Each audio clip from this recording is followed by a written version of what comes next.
Hey everybody, it's Sonjdradeluxe. Can I get a hell yeah? Today we're making vegan curry. The type of curry I make is a Jamaican base. And what's so great about curry is it's a great time to get rid of vegetables that you might not have gotten through yet. Vegetables that you don't want to eat. So I've toasted all of these. I'm going to show you how to do all that. It brings out such tremendous flavor. A little bit of charring, which adds bitterness, but we counter that with a little bit of sweetness and using nice coconut oil and coconut cream to bring some fat and sweetness to kind of get rid of that bitter taste. But it almost tastes like a smoked curry. And instead of rice, I've chosen some Japanese noodles because I think it's super dope to explore your international foods aisle or going to markets from different cultures. So if you want to see how to get this really yummy vegan curry that's super delicious, you don't even miss the meat. By the way, I'm not vegan, but I just wanted to do a vegan coconut curry loaded with flavor. So I want to see how to get this plate, and please stay tuned. Alrighty, so we're gonna get a crack-a-lack, and I'm just gonna take this big yellow onion, give it a peel. If you wanna save the scraps, you can make a nice veggie stock with it, or onion stock. I'm gonna give it a nice slice, thinner slices, because I wanna make sure I can char this and not have to cook it down so heavily. So just thin slices. I'm putting everything into its own container so I can quickly throw it in to toast it when I'm ready to do so. Now I'm gonna get into some sweet peppers just for color. I'm using yellow, orange, and red. So I just had a few halves. Like I said in the beginning, this is a great way to get rid of veggies that you maybe haven't eaten yet. And I tried to choose veggies that have more water weight to them so they all kind of blend together. I find a lot of vegan curries have a lot of starchy vegetables in it, like maybe potatoes or beans or something like that. So I wanted to do something with fresh veggies with a high water content because I'm going to use coconut cream for richness instead and coconut oil. So I'm just giving this zucchini a little diagonal slice, and nothing too perfect. I cut those a little thicker because they can lose their shape. Next up, some scallions. Again, another nice diagonal shape. These you won't really see once they cook down a little bit, but I'm gonna pair those with the zucchini in the container because they need kind of the least cooking time. Next up, I got this beautiful cauliflower. Look how cute she is. And I'm just going to remove the stem, give her a little rinsey rinse, and then I'm gonna break them apart with my fingers. I find that breaking apart cauliflower and letting it separate into florets on its own is a great way to avoid getting the little cauliflower crumbs everywhere. So if you just let it break where it wants to break, and then once it got the little florets, I'm just going to cut those in half so that they're similar in size. I know it's hard to get the same size for cauliflower, but that's just going to help with toasting, making sure we have enough sides on the cauliflower to toast. Now this is Jamaican curry powder, and I really like this one. Whenever you're buying curry powder, take a look at the ingredients and see if there's salt or if there is sugar or if there's any type of thickening agents in it. I just want to get a little shot glass of water, and I'm going to mix it in with the curry powder just so I can make a paste.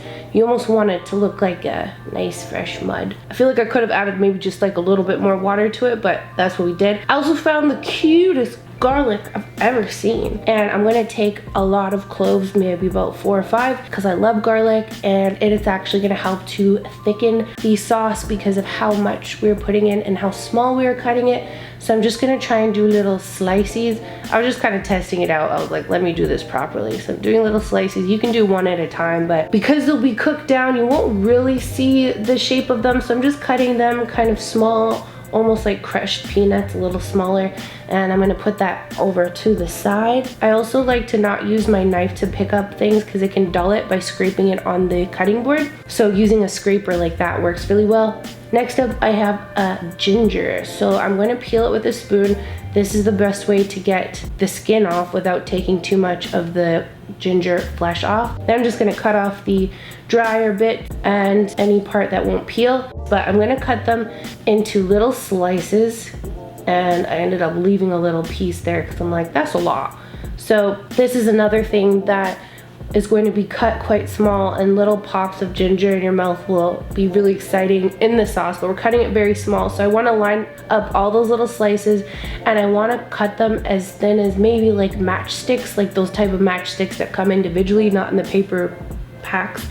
and I want to give them a really close dice so they're almost perfect little squares. But again, a lot of ginger is nice in this because it adds some excitement and flavor, and this is going to be a really flavorful sauce, so I went in with the ginger. The spare piece, you can save that for stock. You put in your tea. I don't know what you can do with it, but save it to the side.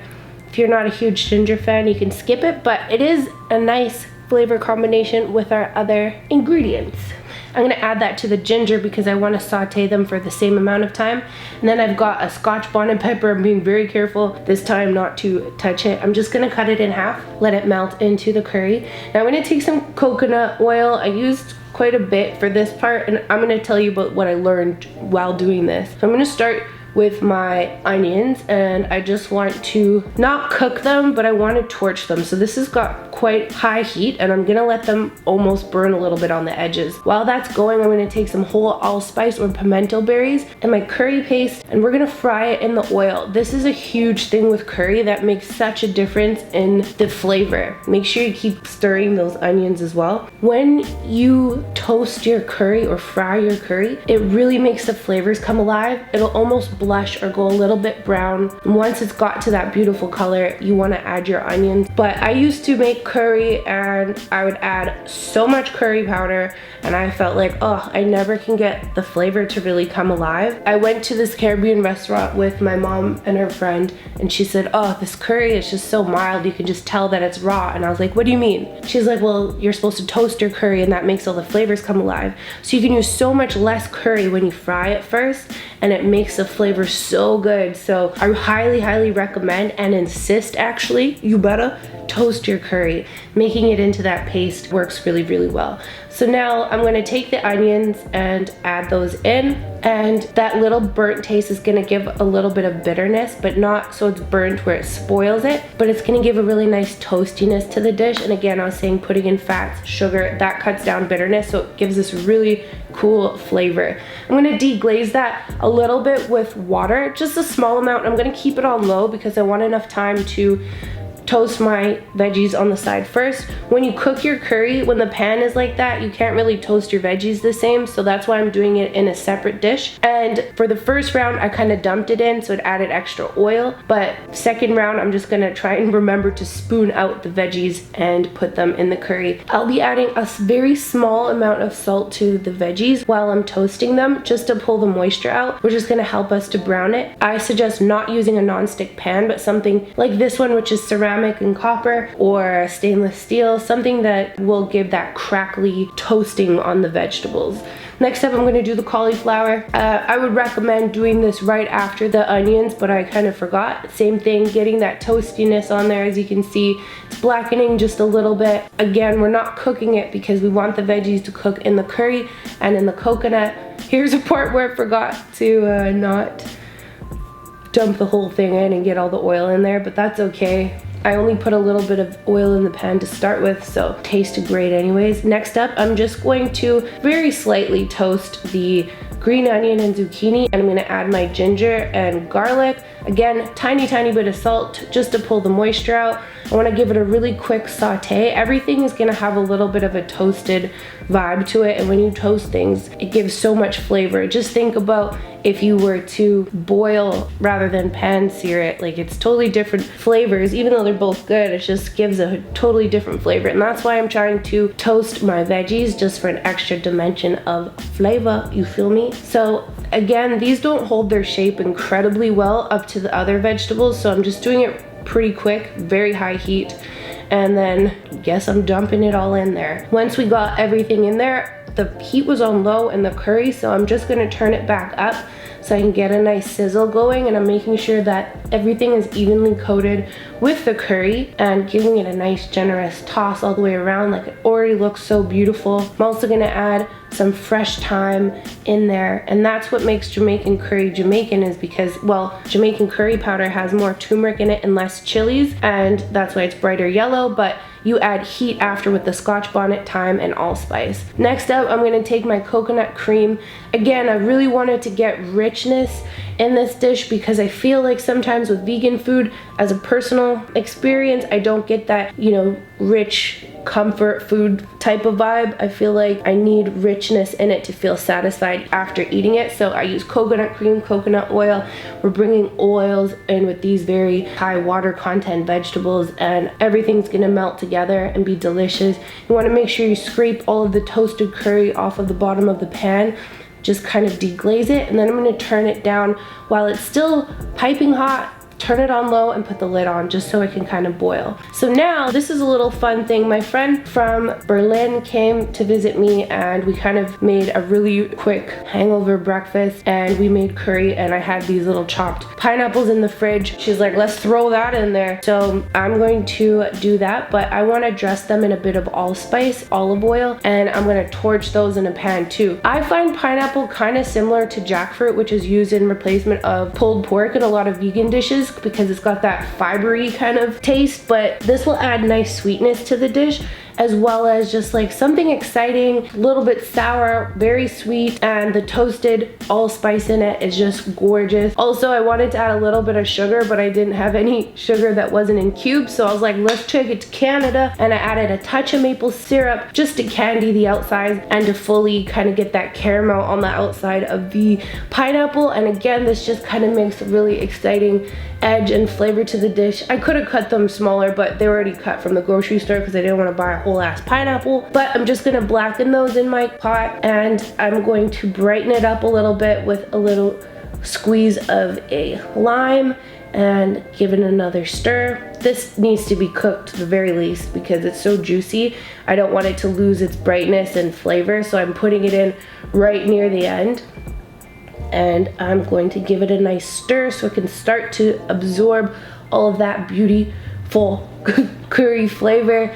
And man, this tastes so good. Anywho, after stirring, I'm gonna let it simmer. And this is a good point where you want to taste it. Now, we've added salt throughout, but I just wanna make sure that we have enough salt. After I tasted it, I found it needed a little bit more salt, so I added soy sauce, which again is adding another really nice deep taste of flavor, and that's the China Lily soy sauce, which I said before, it's not too salty, and it has a lot of nice deep golden warm flavor in it. I'm gonna give that a nice stir so it's all evenly coated. We wanna taste it again to make sure that you have the right amount of salt and it tastes in mother love perfect. So I'm gonna move on to the starch. You know, I didn't wanna do rice, so I found these somen noodles, which is typically used for soup, but I thought because this curry is so saucy, it would work really well to absorb the flavor of the curry. And I also really believe in experiencing different types of foods. And it is a little bit saltier, so I recommend not putting salt in the water that you're boiling it in because it does have enough salt in it already. And let's start plating. I'm gonna get some of those delicious somen noodles, which really absorb the flavor. These are vegan too. It's basically like wheat, salt, and water. And I'm gonna try and get all the veggies in there. A piece of pineapple, some of that zucchini, which I probably overcooked a little bit. And there we go. Very satisfying vegan coconut curry.